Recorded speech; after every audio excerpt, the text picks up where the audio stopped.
today's workshop is on ADHD and executive function strategies to help youth excel. In terms of our language use, we're using at times person-first language as well as interest group language. It really, we have found it depends on the individual for their preference. Most people I work with ADHD have told me, as well as friends and colleagues with ADHD, that they prefer a person-first use. So most of the time we'll use that, but occasionally we may veer from that. So please be patient with us. So this is our agenda for today. We're going to start out with a general background on ADHD and executive functioning challenges and what those challenges are that are particularly associated, that cause challenges for our youth in particular. We'll touch a little bit on adulthood as well. We'll go over our executive functioning interventions that we use with some details about those. Then we'll have you break into your small groups. And during your time in the small groups, you'll be working on a case study and trying to generate some ideas for helping our young person. And then very briefly, I'll be touching on maintaining skills across the lifespan. And then we'll have a really exciting portion of our time talking with a parent, as a member here, with ADHD who's also parenting a child with ADHD. And then we'll have some time for questions and discussion. So now we'll do some introductions.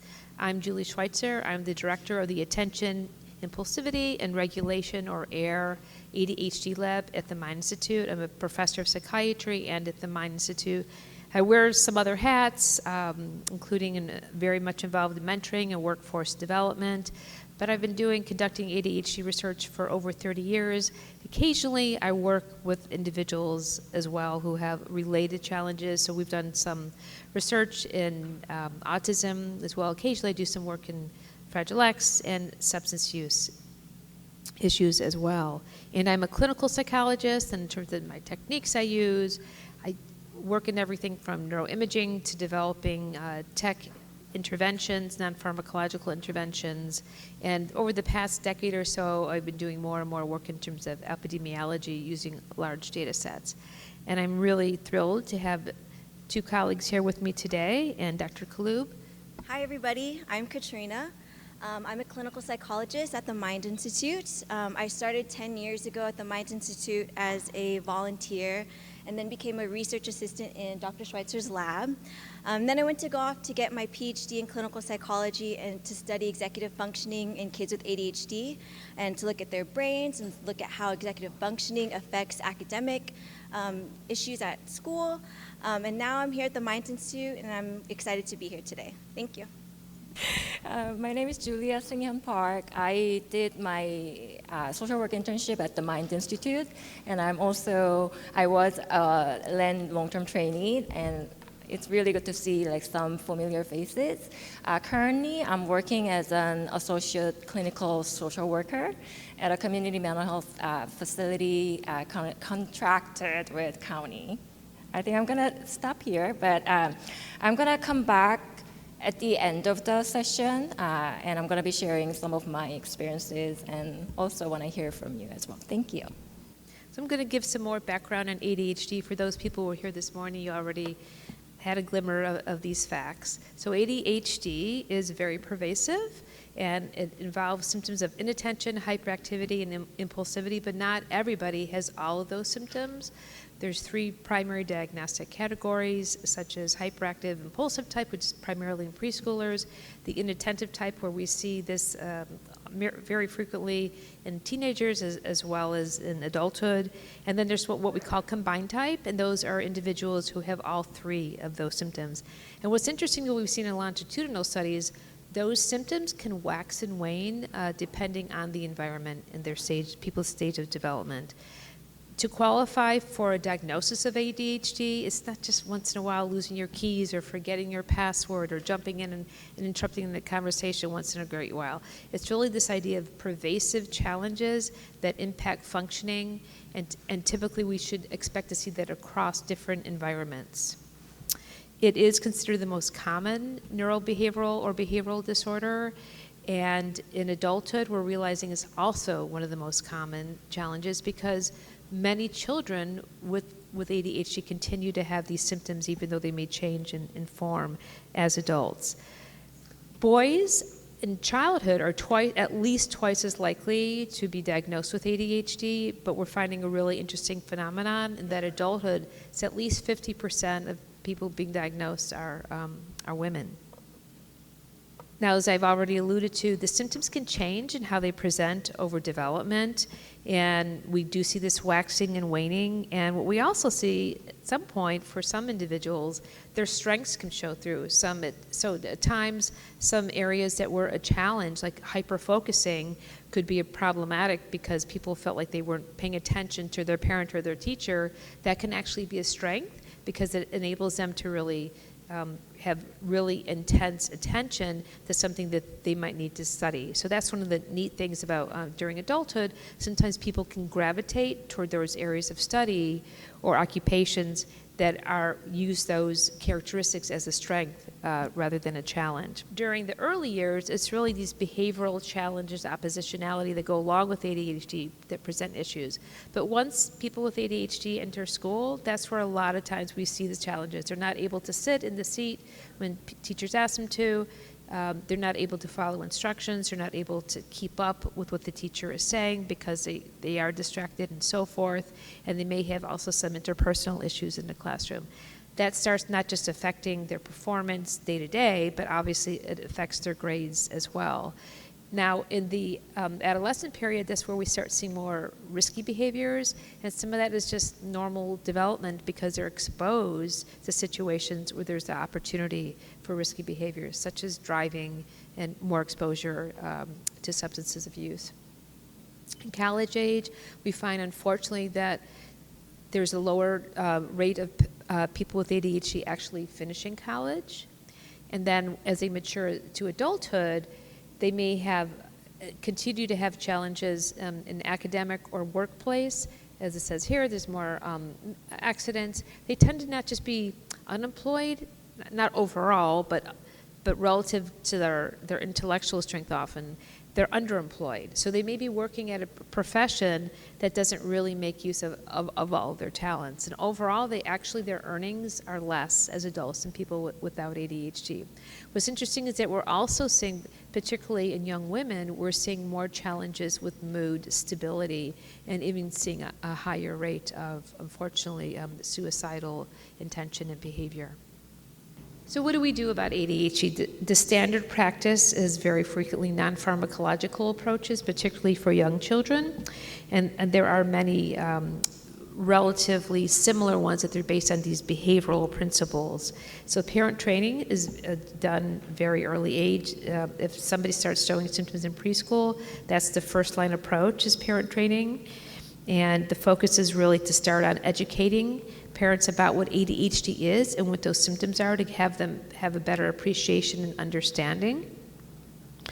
And then typically there's 10 to 12 sessions of behavioral parent training where they may learn about how to deal with being in a public place, using techniques such as response cost or timeout, how to pay attention to your child and how to catch them being good, and use contingency management and so forth. Now, there's a number of other programs that have been developed, particularly for young children, and it's not just for ADHD, but for to help parents manage with children's behavioral issues. There's a PPP, the Incredible Years, Parent-Child Interaction Training, or PCIT, and most of these are available online.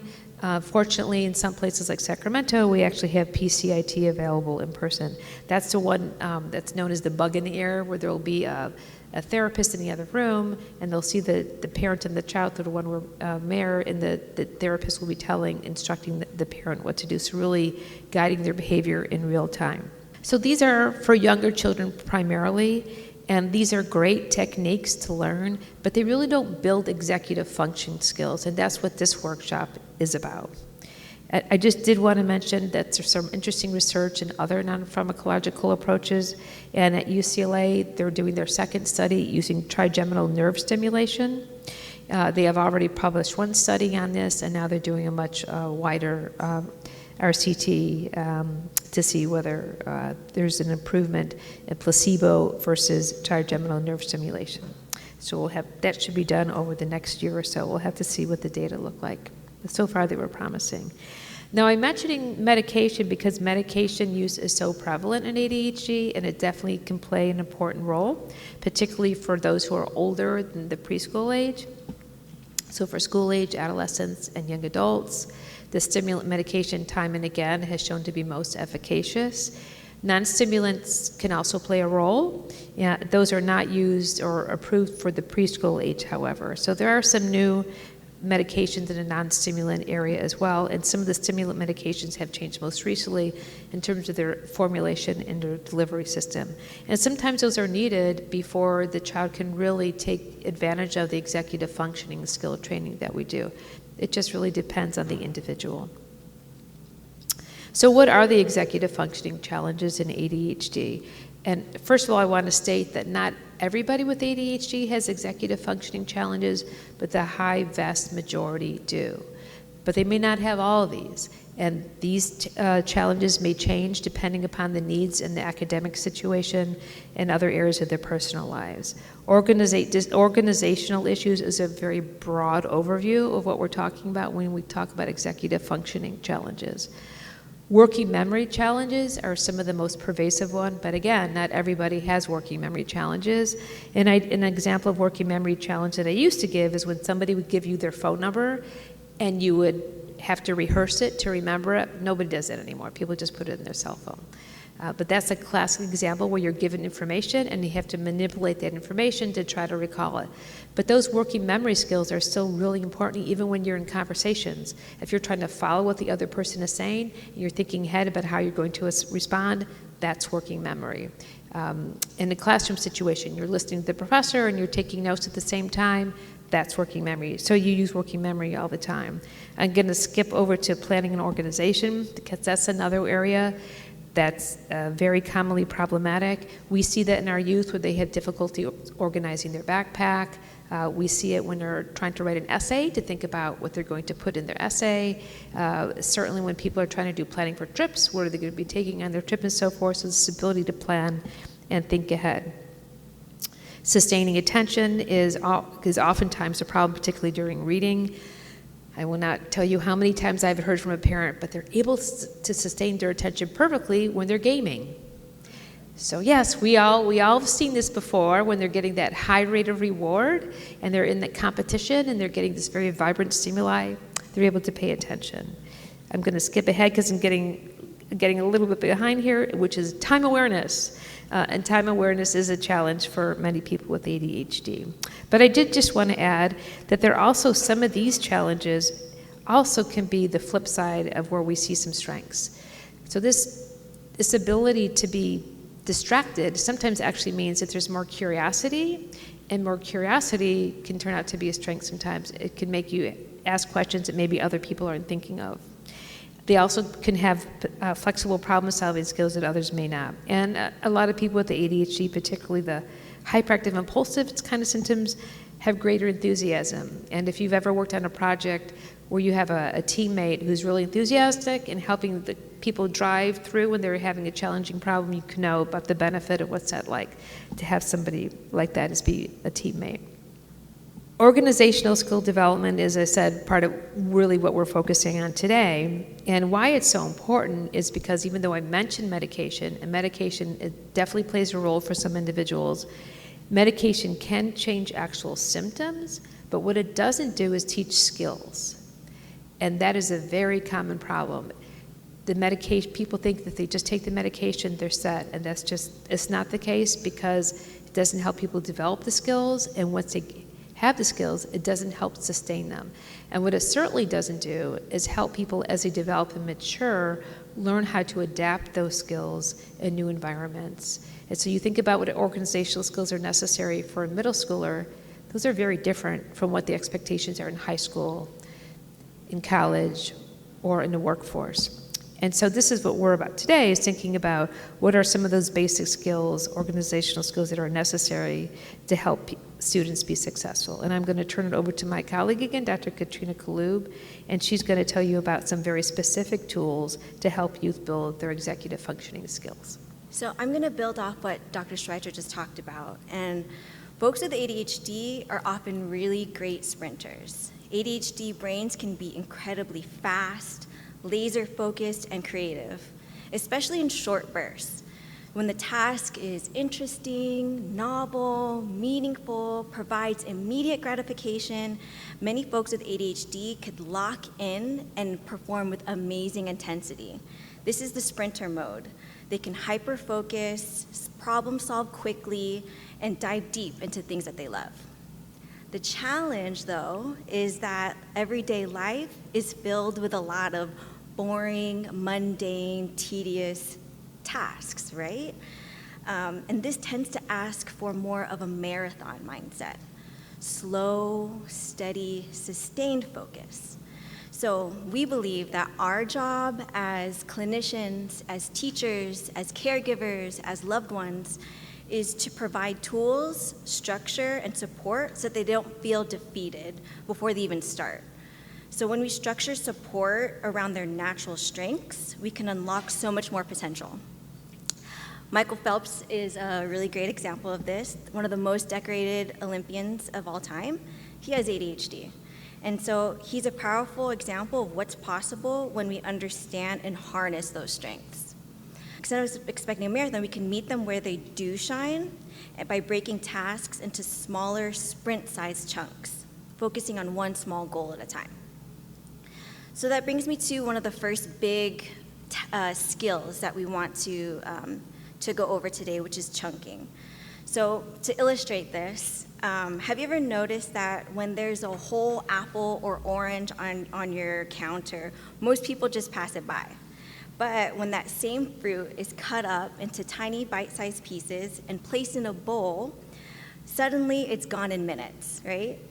It's not that the fruit changed or the size of it changed, but slicing it and making it into smaller pieces makes it easier, more manageable to eat.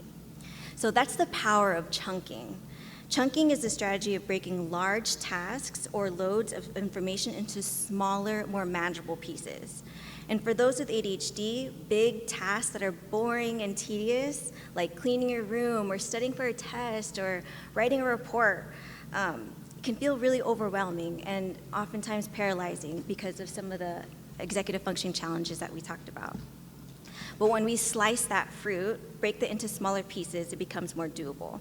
So for homework, instead of saying, do your homework, it's do 5 problems, then we'll take a break, then we'll do another 5 problems. Or for cleaning your room, instead of just clean your room, it's let's pick up your toys and then put the garbage out. They're breaking all those tasks into smaller, more manageable chunks. So there are some tips for chunking. So one of them is to start small. So sometimes the hardest part of doing a task is actually getting started. So one phrase we say a lot is that if the first step is too large, it's probably too big. With chunking, if the task is to write an essay, we might help a child, okay, first write an outline, then write it, then proofread it. Well, maybe doing an outline is tough too. So maybe just starting off with just open up your laptop. This might sound like a really, really easy task, but just getting them over the hump of starting will help, building momentum. I know for myself, with going to the gym can feel like a really tedious task, like I don't want to go. But once I'm there, I'll do the routine, right? So maybe just putting your gym shoes on is just getting over the hump, starting really small. Another tip for chunking is to reinforce small wins. So after that one task is complete, acknowledging it, giving verbal praise, like great job, or maybe for a younger child, giving a small reward, like a sticker, or something that they enjoy, a physical activity or something like that. Or it could be a short brain break. This could be like doing jumping jacks after they finish a task, or doing something active to get them out of the restless and reset attention. Another tip is to use the Pomodoro technique. Raise your hand if you've heard that before. Okay, cool. So instead of chunking with tasks, you can chunk with time. So let's say the task is going to take an hour long. Instead of just having the person stay there for a full hour and sit there and stay there until it finishes, doing 25 minutes or 20 minutes at a time and taking a break and coming back to it. Another really helpful strategy for those with ADHD, and honestly, probably for most of us, is using external reminders. So those with ADHD often struggle to hold information in mind, like Dr. Schweitzer was saying with working memory.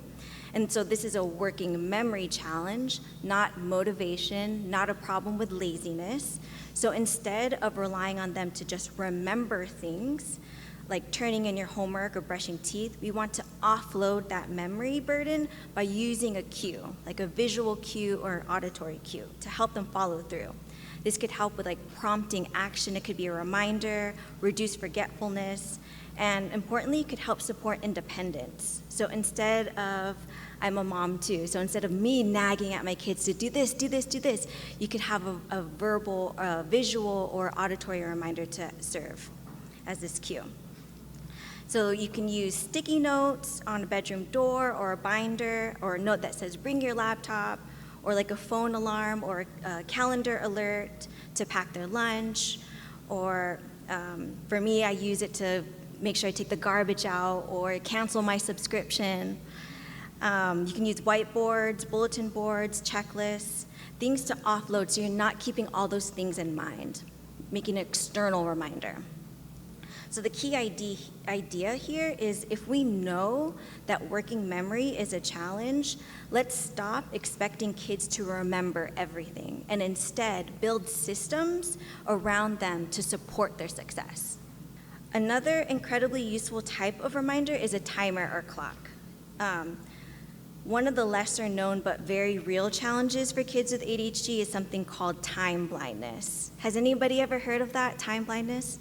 Okay. Great. So this means people have a hard time sensing or estimating how much time is passing. So 30 minutes can feel like 10 seconds. Like if a child is playing video games and it's been like an hour and they'll be like, but I just started. Like, no, you've been playing for an hour. Or the vice versa, right? Like if someone thinks that a task is gonna take so long but really only takes less time than that, they're gonna avoid it. Like with doing laundry, like putting away your clothes. I always think it's gonna take like an hour long, but it really only takes 5 minutes. But because I think that it's gonna take much longer than it actually is, I avoid it. So some things that really help with that is actually taking time, looking at a clock, keeping a clock or a timer around so you can see the time, how much time is passing by. It makes time visible, audible, and real, instead of something just super abstract. And it's great for building executive functioning too. So it helps reduce procrastination. So if you can see that, like if a child can see that they only have 10 minutes of studying, it makes it feel more doable, less likely to procrastinate. It can also support transitions and routines. So like things like if you only have 5 minutes left and they could see the time passing by. Third, it can promote independence again. So instead of nagging, it could serve as this cue. A lot of timers that are really helpful are where you can actually see the time passing, so visual timers, analog clocks, sand timers, or apps, things like that. So the big idea here is that when time is hard to feel, let's make it easier to see. In our ADHD group for adults, we often have them have watches at the beginning of the group so that they always know when the time is. Another powerful way to support kids with ADHD is by building consistent routines. So kids with ADHD often have difficulties with planning, organizing, and remembering what to do next, like Dr. Schweitzer talked about. So when every morning or every day feels different or unpredictable, it can be really overwhelming and stressful for kids and adults. But routines can create predictability. So when the steps of routine are practiced regularly, like getting the order of getting ready for school, it becomes automatic. So that means kids don't have to use as much mental energy to figure out what to do next. It becomes automatic. Use less brain power to do things a part of the routine. And for many families, homework time is one of the most stressful parts of the day.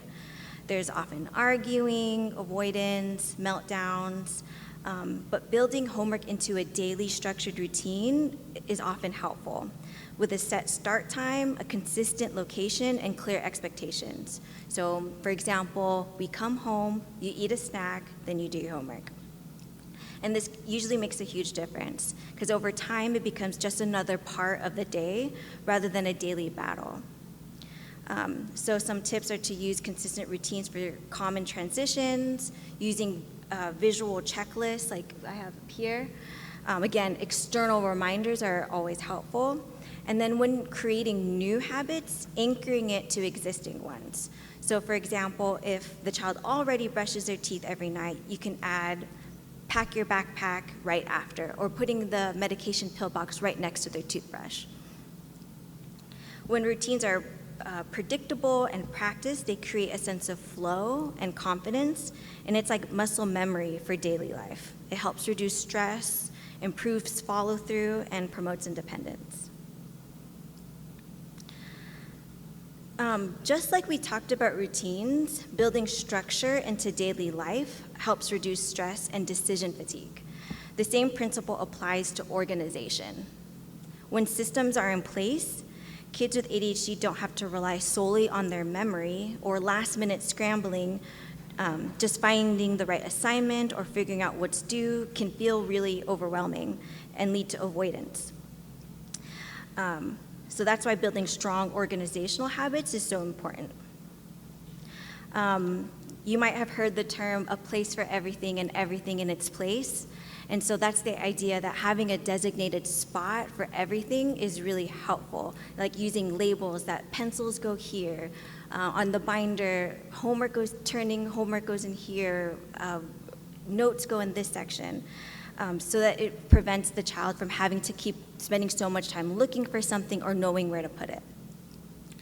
But it's not just about papers and pencils too, it's about physical space. The physical space matters too. So kids with ADHD are often distracted by visual and sensory clutter, so having like a messy desk or a background can hijack attention.